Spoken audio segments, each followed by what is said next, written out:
I have no purpose. I have no passion. There's nothing that I really care about. Does this sound like you? Does this sound like something which you feel is holding you back from making some kind of a change because you just don't know what your purpose or passion is? Well, if that's the case, then this episode is definitely for you. I'm Jeremy Klein, and this is Change Work Life.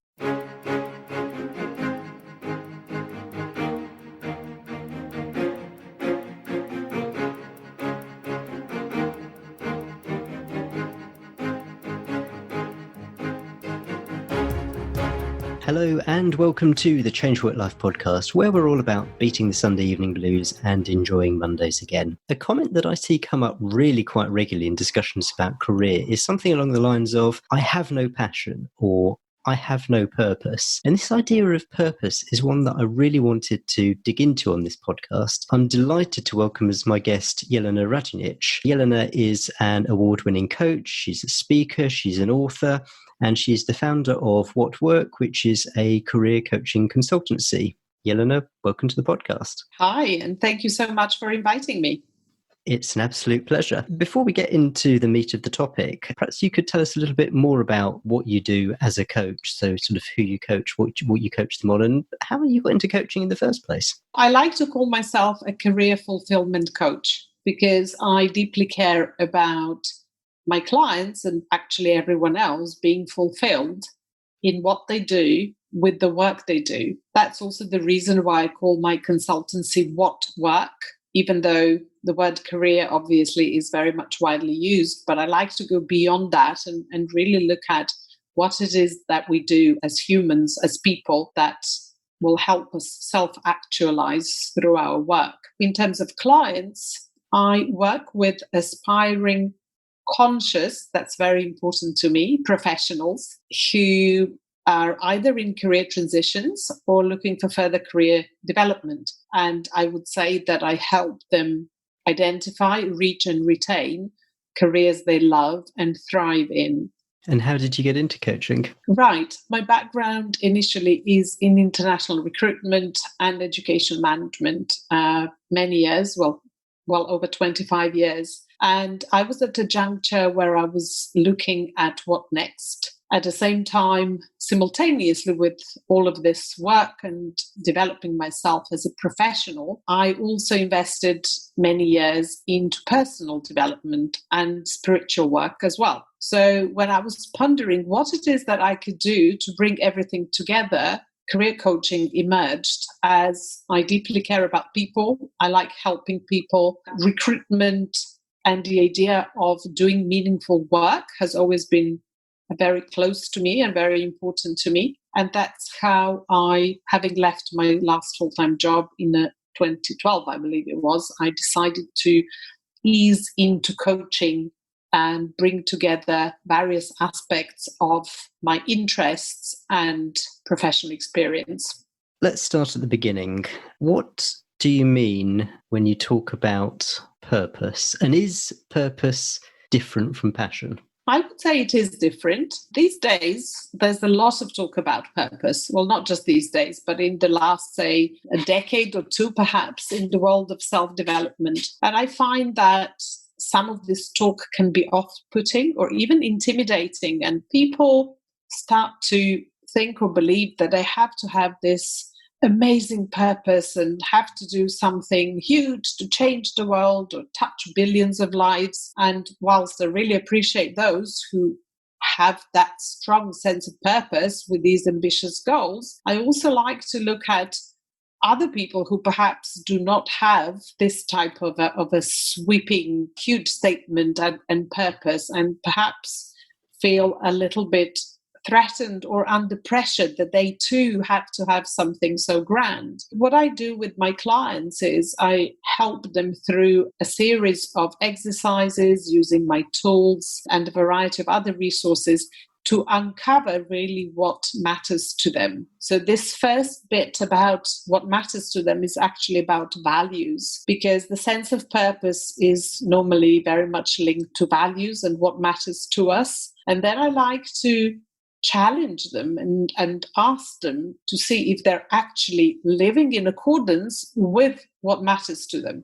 In other words, are they living in accordance with their values? Often clients come to me already with a sense of a discrepancy of something not being quite right, or perhaps they're in a role or even an industry that doesn't align with their core values. And therefore, we cannot even start to talk about any sense of purpose. So it's first of all about finding about yourself what truly matters to you. And then from there, looking also at what you're good at and what you enjoy doing and what your passion is. And then I'd say putting all of that together would or could lead to a sense of a greater purpose. There's a lot there that I'd like to dig into, but perhaps before we get to that, why is purpose important? And you mentioned the pressure that people feel put under to find their purpose. And I suspect many people will think in terms of this grand sweeping, my purpose is to, I don't know, find a cure for cancer or whatever. But why is it important that somebody does identify and goes through the exercise of working out what their purpose might be? I think we as humans tend to look for meaning. Even in ordinary conversations, you can hear people saying, does it make sense? Am I making sense? So we're trying to make sense of everything, but particularly of our lives and, why we're here and who we are and what are we here to do.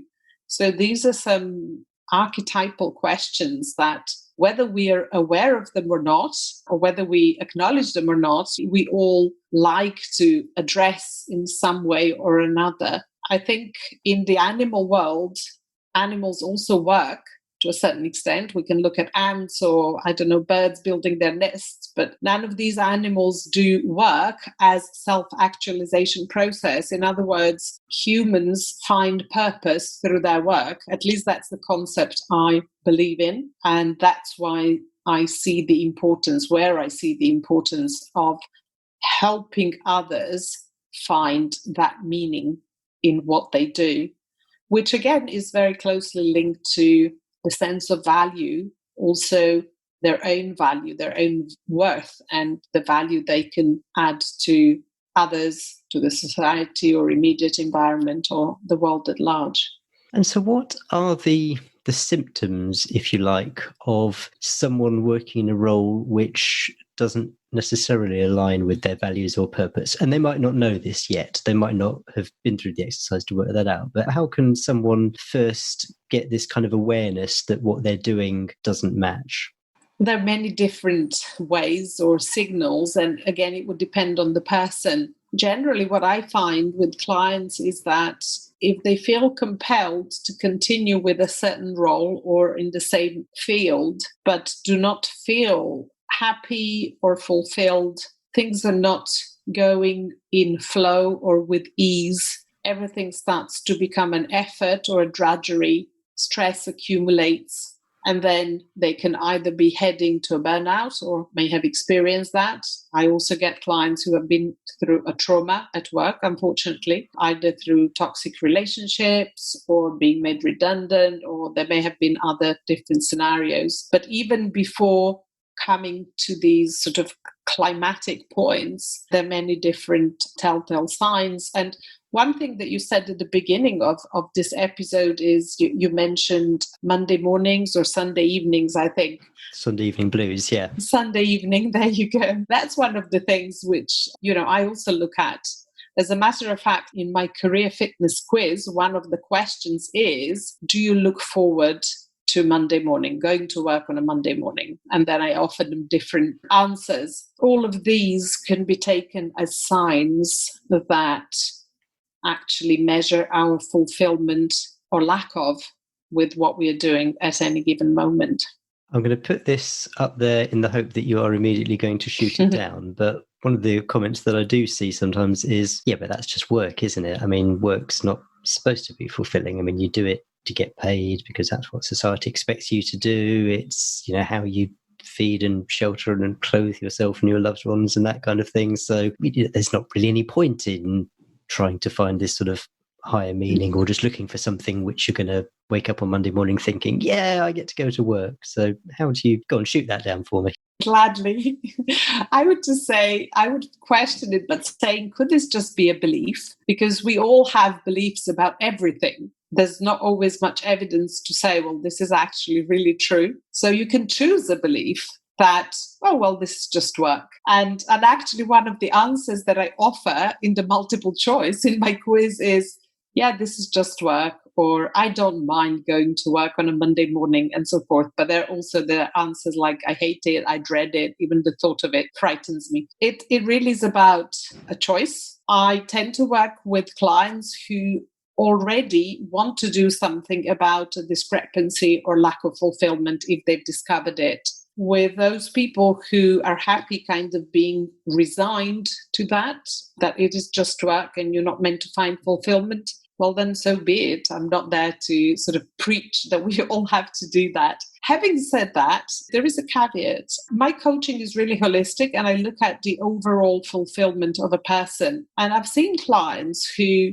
actually find this fulfillment outside of work. So to give you just a couple of examples, these are the typical scenarios that I can end up in with clients. They may be in the wrong job or industry or even hate it. They have something else that they love, which is a passion. And then we work on helping them transition from this place where they're not fulfilled into something else. This something else could be even starting their own business, maybe even in a different field. It is possible. I've done it. We've done it hundreds of times. It's a long-winded road with ups and downs and a lot of effort, but it can happen. Another type of scenario is when a client comes with something where they're not totally unhappy, but they're not thriving either. And then there's something else that they quite like. Say, call it a side job or a side hustle or something. And then there is a possibility of conjoining these two. And then they merge their past career or whatever they're doing at the moment with this new interest or hobby or passion, and they create a new quality. And that way they transition into something new. Again, could be employment or could be starting their own business. And the third scenario is where the client actually, through the process of coaching, discovers that actually it's not as bad as they thought. And what they've been doing over the last 15, 20 years is right for them. But because they didn't invest into fulfillment in other areas of their life, or perhaps they were just, overworking or neglecting other aspects of their life, they realize that now when they're able to bring more into their lives, what else matters to them, such as different hobbies, passions, spending time with family, could be anything, from fishing to yoga to kickboxing to marathon running, anything, but just really something that matters to them that they've been pushing aside. So I help them bring more of that into their lives, and then they find a balance. So these are just 3 potential scenarios that I see quite often.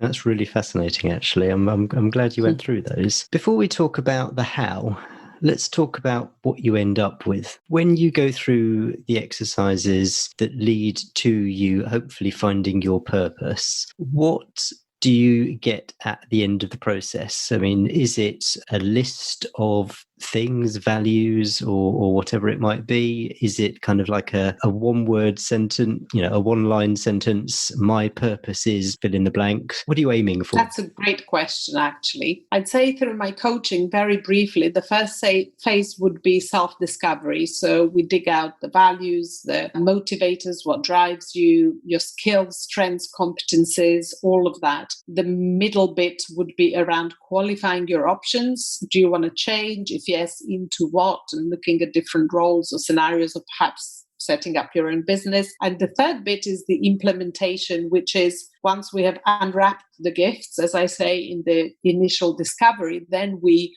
package them into how you want to present to your audience or to the recruiters or to your clients, which is the CV, the LinkedIn, interviewing, networking, all of that. So these are some of the outcomes. But I'd say what you end up with is, I actually do presentations on this, and that's when I talk about ikigai on one hand and personal branding on the other. So ikigai as a coaching model, which is a Japanese word, by the way, stands for your reason for being. is a coaching model which looks at, are you doing something that you love, that the world needs, that you're good at, and that you can be paid for? Intersection of these is meant to be your purpose. In the personal branding. Would you mind just repeating? Yes. Sorry, would you mind just repeating those 4 things? Let me have a diagram that I can put in the show notes. I think that will be very helpful, because I've seen it and it's definitely quite a visual thing. It is. So the first thing is, are you doing something that you love, which is obviously about your passion, something that you really feel you love doing? The next segment is, does the world need that? Translated into commercial language, that would be, is there a market need for this? Will you get paid for it? Next one is, can you be paid for it? Yes. Which is the bit where we can explore the so-called skills that pay the bills. And the last bit is, are you good at it?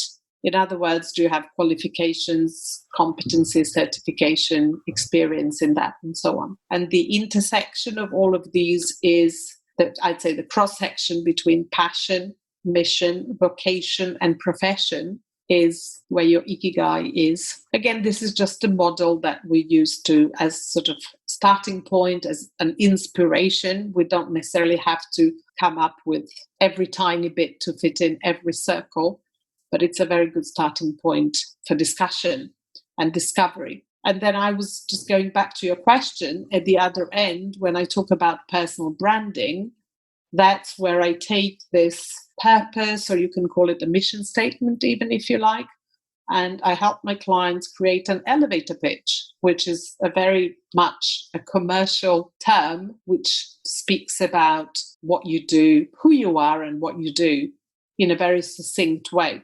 So just to illustrate, I will give you my own, and I do that sometimes in talks that I deliver in public. My own ikigai or purpose is that I raise awareness through insight and love. So that for me is the deeper purpose. My elevator pitch is that I'm a career coach who helps aspiring conscious professionals identify, reach, and retain careers they love. Can I just ask, because you mentioned that a couple of times, conscious. What does conscious mean in this context? I mean, I presume it's more than like awake. It is about the desire to expand your awareness, which very much links to my first statement, because I see my mission as someone who helps raise awareness of yourself and the world around you, and dealing with all these sort of deeper level questions that we mentioned at the beginning of the episode. And also you will notice that the word love is also in the first statement and the second statement. So I would say these two concepts or terms are very much prominent both in my mission or my purpose or my ikigai, as well as in my summary or elevator pitch as to what I do as a coach.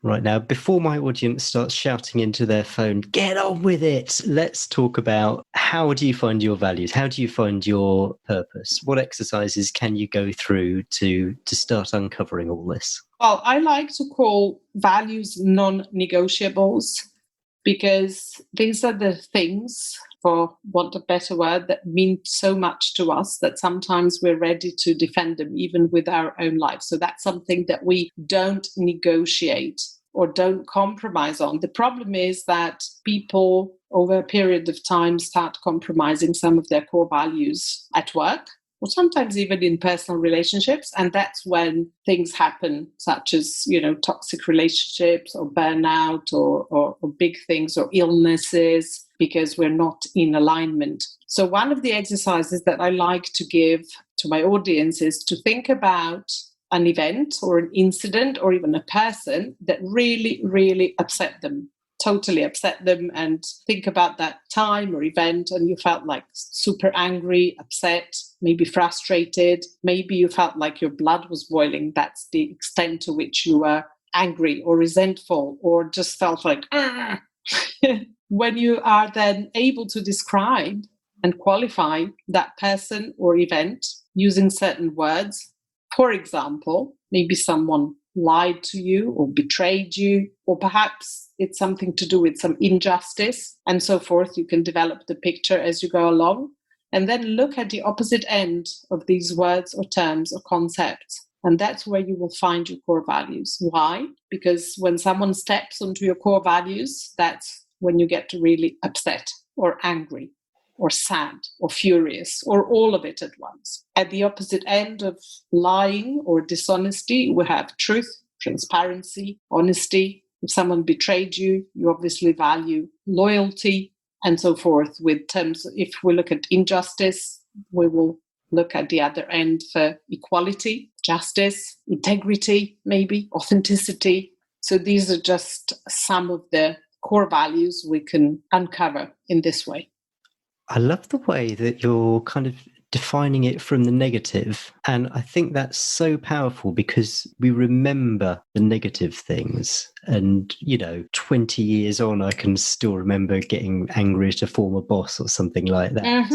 And I'm not saying that we don't remember the positive things, the joyful things, but you definitely remember some of those things. And I guess you can also look at not even just in a work context, but you could see a news story, for example, that's got you angry about something. Yes. So, it could be something that's going on in another country where a leader of that country is not acting in a particularly democratic manner, and you react against that, and so that would make you think that you value fairness and democracy and that kind of thing. So yes. This is an absolutely fascinating way of Thank you. looking at it.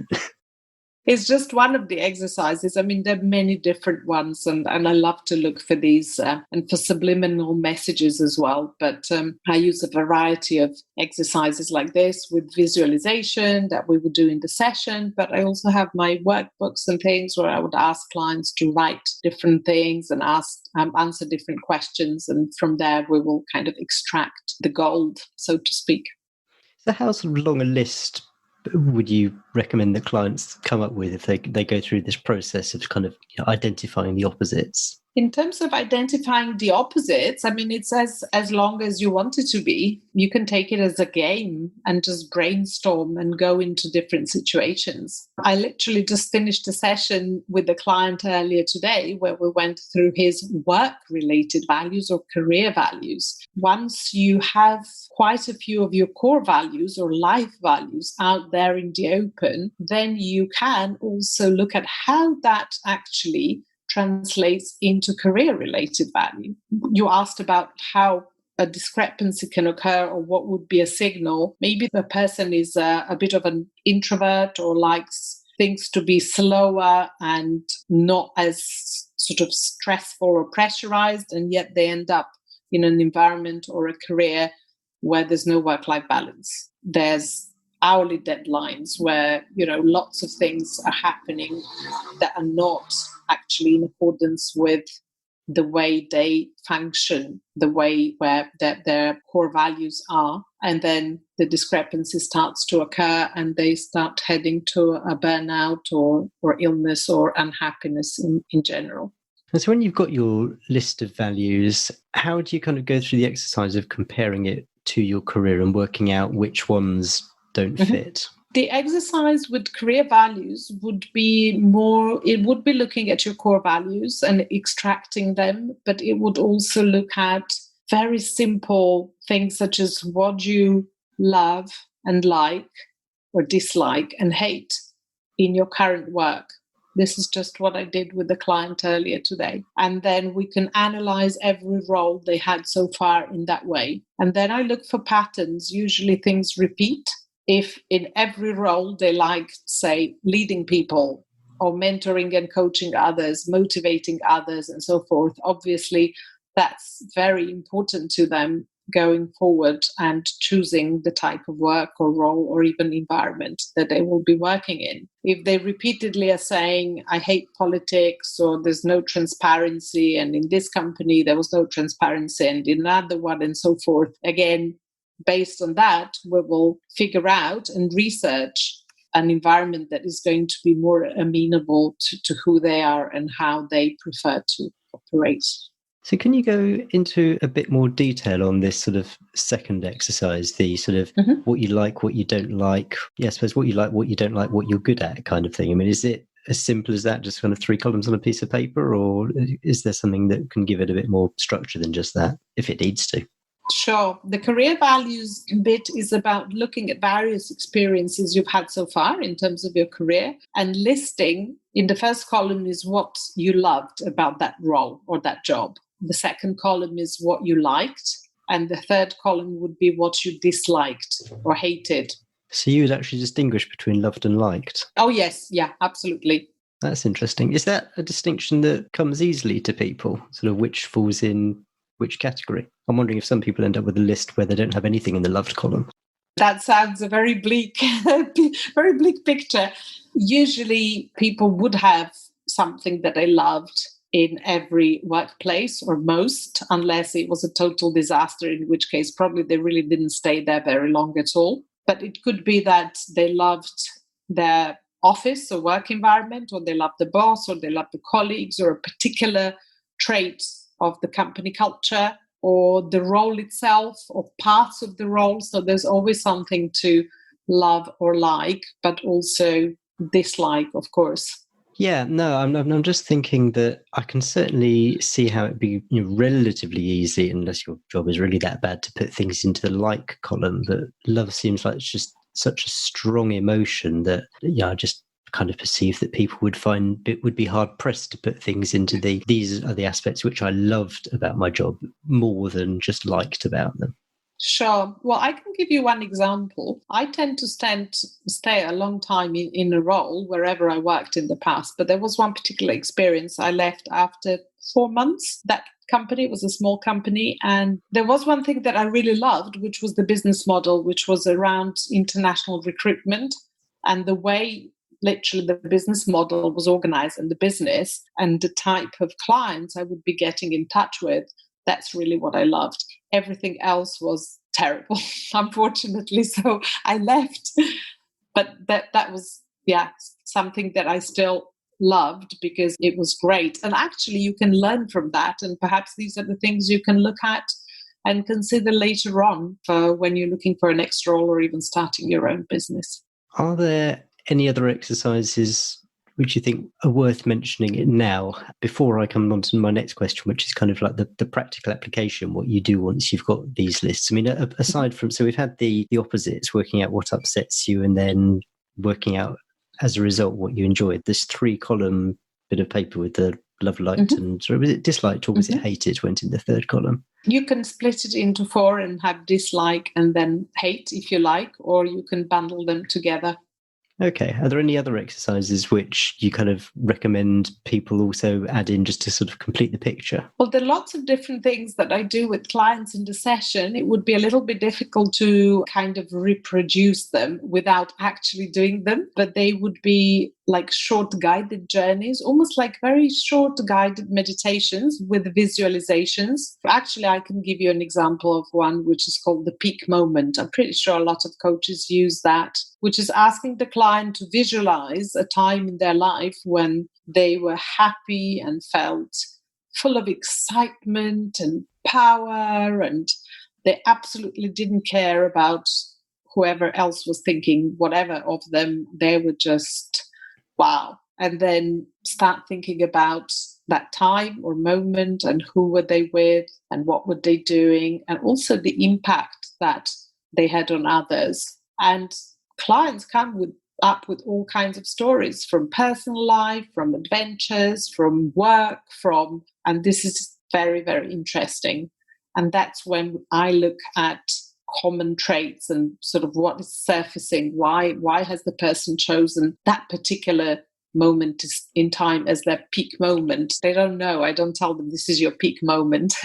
They just talk about an experience. But as a coach, you can actually extrapolate quite a lot from that in terms of values and what matters to them. As an aside, do you ever need to coach people to kind of be a bit more honest with yourself? So there's going to be the things which people feel that should be the peak moments, but they aren't necessarily. I mean, I don't know, I'm going to say, getting married, having your first child, that sort of thing, those kind of should be the peak moments. But actually, if someone thinks about it, they'll actually kind of think, well, actually, the moment where I felt real joy was something completely different. So how do you kind of get people to be honest about it to themselves as much as anything else? Sure. Very interesting question. Now I'm thinking about, I can't remember if anyone ever told me about their wedding day or their child being born. And most of my clients have had marriages and children as well. So very interesting. I guess they all have their career or their own fulfillment on mind when they go into this exercise. In terms of being honest with themselves, this is a very interesting point you made. Whenever there's a little bit of discrepancy, that's where saboteurs are engaged. And that's another very significant chunk of my work with clients, because as we grow up, we get conditioned, first of all, by our parents and their belief system and their value system, and then through school and education and teachers and peer culture and, maybe religion or community leaders. These days, obviously, celebrities, so everyone is exerting an influence on us. And then as we mature, all of these different influences amalgamate and we sort of lose track of what is it that we actually naturally, authentically want and love and believe, and what is it that, came from Uncle Bob or my mum or the neighbor. And this is the sort of detective work of a coach that I do, which I immensely enjoy, which is about helping clients identify these saboteur voices that lead us to ingrained patterns of behavior that do not serve us. So, for example, we may choose a different story, as you mentioned, in order to maybe please another person or to avoid something. Yeah, this is a whole other area of work that is very much present in my coaching.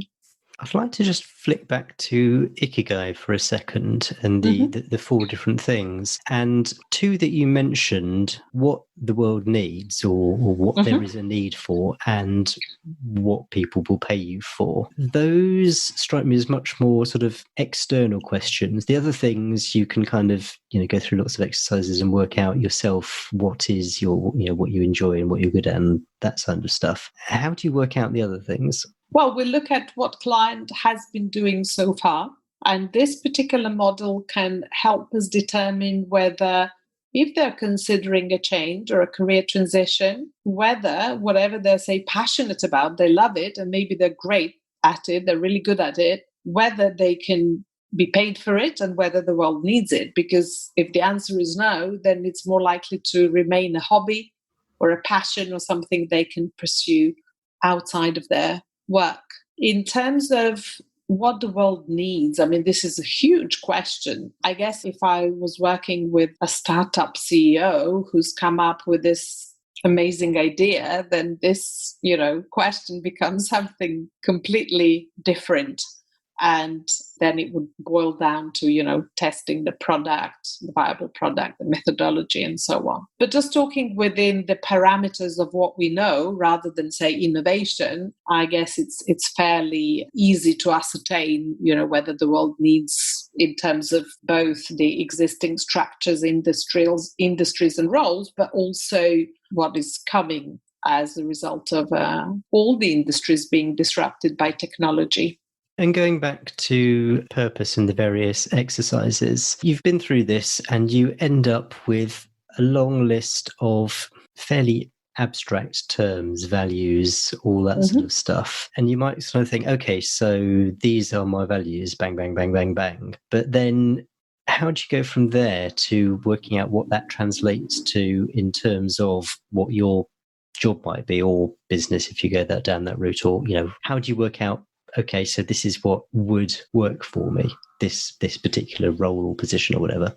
Well, a lot of that work is done through coaching, I have to say, but it's also, I ask my clients to do a lot of research. So we are now looking at this middle phase where we look at options. In other words, with everything that is important to you, your values, say work-life balance, travel, or maybe no travel. Some clients say, I've traveled a lot. I just don't want to travel again, ever. I want a job where I stay put. Okay. Progression, opportunities to learn and grow, whatever it is that matters to you. And everything that you bring to the table, your qualification, experience, any professional qualifications, certifications, your personal traits, say you're driven or ambitious or you're a leader and so on. So once we look at all of that, then we look at what is it out there? What are the roles, possibilities for that person with this kind of a setup or a package? And then I would guide clients to brainstorm. So the idea here is that nothing is ridiculous and we can just get out as many different options. And then we start narrowing down to those that seem fitting the best, everything that we just mentioned, but also that are feasible, because someone may want to become an astronaut or a ballerina, but obviously if they're not in the position, they may take another lifetime to achieve that. So I'm not going to take them down that route. So it's about being very practical and pragmatic, whilst at the same time taking into consideration all the other, let's call it fluffy stuff, which is incredibly important, fulfillment, which is what I'm after. And let's just briefly touch on it, because I feel like there's a loose end. You talked about that being the middle phase. So could you just sort of briefly describe what the presumably final phase is in the process? So the final phase would be actually implementing everything that we so far got in terms of detailing the next steps. Okay, so this is what I'm going to do. Am I going to set up my own business, or am I transitioning into this industry? Am I going for these roles? So by that point, the client is fairly clear on what the next steps are. And then there's implementation phase where, as I mentioned, that's where we come up with the elevator pitch. That's where we look at what I call packaging, their CV or resume, their LinkedIn, and generally their personal branding. Also, there's quite a bit around interviewing, if they're job hunting and looking for a new role. I specialize in interview coaching amongst many things, but I don't push that a lot because I want to work with clients who are interested in the rest as well, not just interviewing. So that is the last bit, which is the implementation. It's also one very important chunk of work, which I didn't mention, is the career narratives. So I help clients develop stories, career stories, based around milestone experiences, key experiences from their career, in order, of course, to showcase and highlight their expertise, their experience, their qualifications, and what they can do. And once we develop these stories, could be anything from 5 to 25, depending on the client and how much work they want to do, then we use those in the application process, in the interviewing process. So it's almost like building a data bank of stories, which you can then pull out and use as you wish.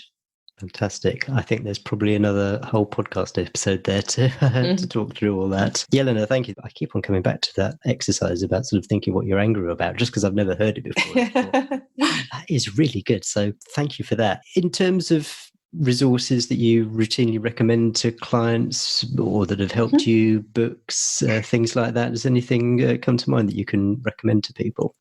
Sure, absolutely. In terms of working with clients at the beginning to uncover their strengths as well as weaknesses or limiting beliefs, I give them a couple of tests to do. One of the tests I give them to do is a saboteur test, and that is aimed at uncovering whatever is sabotaging them, what kind of belief or pattern behavior. Could be avoider, perfectionist, victim, and so forth. And then once we get those results, I recommend a book which is called Taming Your Gremlin by Rick Carson, which funny enough is one of the very old personal development books. I only found out about it maybe 3 or 4 years ago. It was originally published 30 years ago. And it's a very, very good read with a lot of exercises. So this is the work that a client can do in the background between sessions.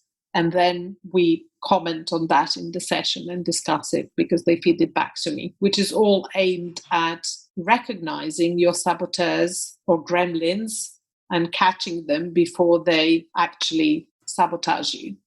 Fantastic. And where can people go to find out more about you? Sure. My website is whatwork.co.uk, and they can email me at Jelena, Jelena, at www.whatwork.co.uk. There are other pages that I use as well, such as my speaker page or my LinkedIn profile, but I'll welcome any kind of interaction, and I'm happy to share or answer any questions.